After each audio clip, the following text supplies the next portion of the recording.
Welcome back, ladies and gentlemen, to another episode. We're going to get straight into it. It is opening night, a huge night for both sets of fans. Match day one in the UEFA Champions League. Who will get off to a flying start? Stay tuned, we'll have all the action for you live here on EA TV. So yeah, we got our first Champions League match against Lokomotiv Moscow, and you know I have to respect my opponent, but in my personal opinion, I don't think they'll make much of this match. You know, it should be a very easy win for us. Again, you know, we're Real Madrid, a team like Lokomotiv Moscow should be relatively simple to overcome very easily, and we get a nice chance here inside the 13th minute. Belmonte gets a nice shot. You know, when he came into the team, he's been a bit of an explosive character. You know, whenever I give him the ball, you know, he's very ready to just like slot anything into the back of the net, which I really like. But obviously, I still miss having Goretzka in the midfield, especially now that we don't have Toni Kroos, and we still employ Thiago, which is weird, but you know. And there you go again, Belmonte getting on the score sheet again, which is really nice for him. 2 goals in the Champions League on the first night, you know, must be great for him. Here we get a nice chance, ball roll, and we score. We make it 4-0. It's the 68th minute, and honestly, like I said before, you know, there's not much that Lokomotiv Moscow could do, especially against us. Our side is extremely strong compared to Moscow. And here I try to go for a solo run. I bury it. You know, very simple, very light work. Pretty good performance for me, especially in the Champions League. You know, it's the one competition that I really want to make sure that I win, because I think if I can win it with Madrid here, then I'll most likely look to get a move elsewhere. But if I don't win it, I'll stay here until we do. Most likely that is my plan. But now that this game's over, we're gonna get straight into the league game against Atletico. Always a great privilege to be in the Spanish capital, and this is one of the biggest rivalries in Spain. 2 teams from Madrid who don't particularly like each other. Stay tuned, we'll bring you all the action live from the Bernabeu as Real Madrid face Atletico. And yeah, we got match day 6, so we have El Derby, which is the 2 Madrid sides, obviously, and it's going to be a very simple, straightforward.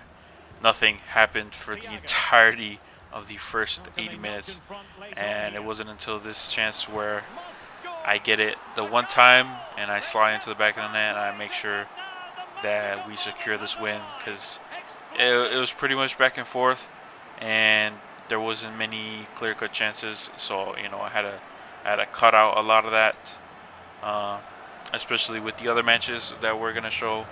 Having a lot more action, you know, I felt like it was more appropriate to just show the last 10 in-game minutes and just to show the goal here, which is really nice. One thing I will note is that it's crazy how we got Atletico and Barcelona so quickly, because if you remember from the previous episode, we had Barcelona in like match day 2, and we have Atletico in like match day 6, which is really close, in my opinion. Hopefully, they're not too close for the rest of the year, because I'm pretty sure we face them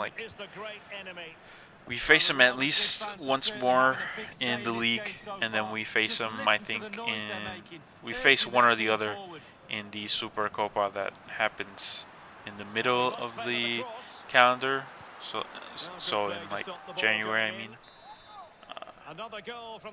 which I would guess is the beginning of the calendar year. So it's more halfway through the season we face them again in the Supercopa of Spain, which I didn't even know they had their own version, but you know, they can do as they please. We get that 1-0 win, which is great because we gotta make sure that we get as much distance from Barcelona and Atletico, as much distance as possible, because you know we don't want them catching up if we somehow do manage to slip by on some results. And here I managed to grab the Player of the Month for September, which is really nice. And it just goes to show we're doing very good in the league, obviously, because we are Real Madrid and we have a standard. And here we go into the next match. When the draw was made for this round of the competition, it was this match that captured everyone's attention. Arguably two of the favourites to go all the way. It's going to be fascinating. Stay tuned, we'll have all the action for you live from the Bernabeu here on EA TV. Yeah, this match was a bit exciting because after looking at the lineups and from both teams, I recognized that Harry Kane was there, which I think he had moved at some point last season, but I frankly I don't remember because I don't think we ever faced Juventus. I just know he left, but I didn't know where. And we also see another familiar face in Goretzka, which kind of makes me sad, you know, because I would have loved to have him in the CDM role and have Belmonte and who else in the center mids, you know, because in the beginning our formation is like I play more of a center forward type thing, kind of like how Liverpool have Firmino, even though I'm supposed to be the goal scorer and whatnot, which I still am, but you know, playing deep is nice until like I want to push forward and there's like so much of a gap in the midfield because the three center mids sit so deep and I'm already like up the field and whatnot.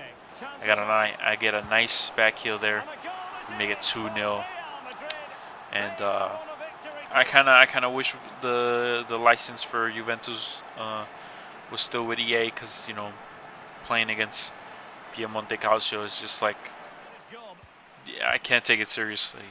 Like, I know it's Juventus, but like having this name, having no badge, and having a weird kit, you know, it's like I really can't take it seriously. And we get a nice goal here. This was kind of unexpected. I went for the shot because I wanted to try and see if I can get top corner from this angle, and I knew that if I was gonna get closer, that I would probably get a block from one of the defenders or the keeper, and a lot of my finesses have somehow like gone straight, so I try to make a better shot here, and it ends up going in the back of the net, which is really nice in a top corner. Absolute banger against Juventus, aka Piemonte Calcio, and we secured a win 3-0. 5 goals in the Champions League, and we've only played 2 matches.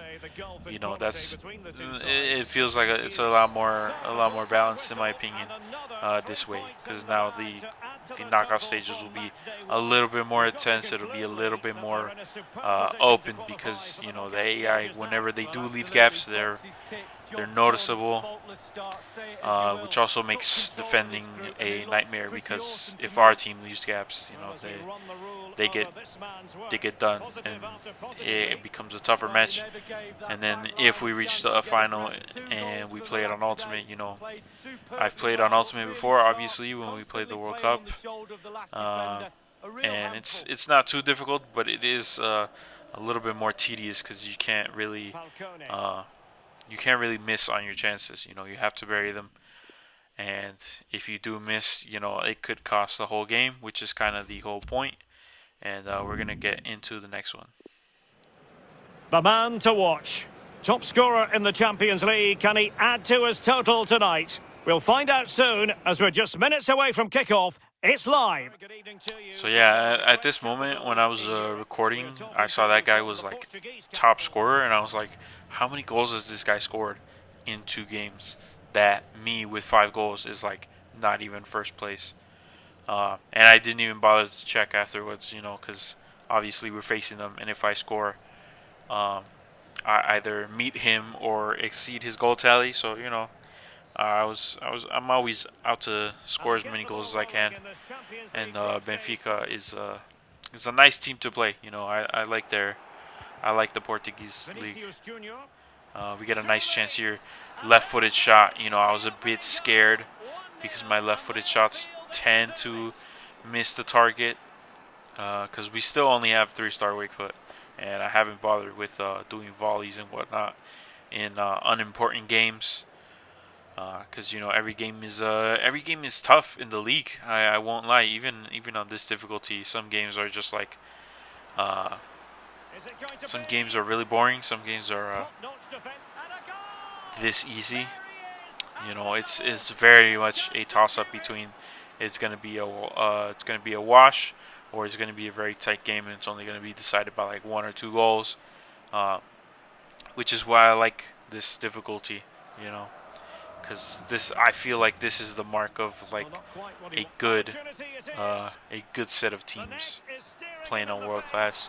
I wanted a finesse there on the near post, but after looking at the replay, it turns out it like went a little bit above the keeper ish, which is kind of weird. I wasn't expecting it to be that close to him. And for him to concede a shot like that, I wasn't entirely convinced that he should have conceded that. And then Benfica get a goal similar to the one we scored in the beginning of the game. And that's just respect to them. 3-1. It's not a great result for them, but it's not the worst. It's not the end of the world. They almost get a chance there to make it 3-2, but Courtois is there to save us from conceding. We really don't get too many clean sheets, and I haven't kept track of it. But a nice UCL hat trick here is something you love to see. And ladies and gentlemen, we are now at the end of the video. Obviously, we have the 2 calendars here, and hopefully you guys have enjoyed. Make sure to leave a like, and I'll see you guys in the next one. Peace.